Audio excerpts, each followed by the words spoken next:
भक्कर से कौमी और सूबाई हलकों से कामयाबी हासिल करने वाले मेंबरान असम्बली ने मुख्तलिफ सियासी जमातों में शमूलियत इख्तियार कर ली।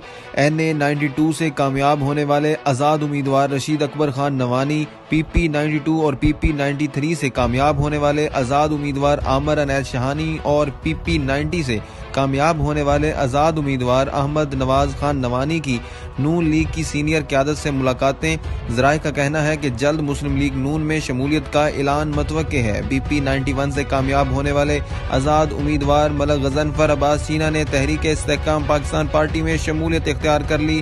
PTI के हमायत याफ्ता PP 89 से कामयाब होने वाले अमीर मोहम्मद हसन खैली ने पाकिस्तान पीपल पार्टी में शमूलियत इख्तियार कर ली। मलक गज़नफ़र अब्बास चीना ने अलीम खान से मुलाकात करने के बाद तहरीक इस्तेहकाम पाकिस्तान पार्टी में शमूलियत इख्तियार की।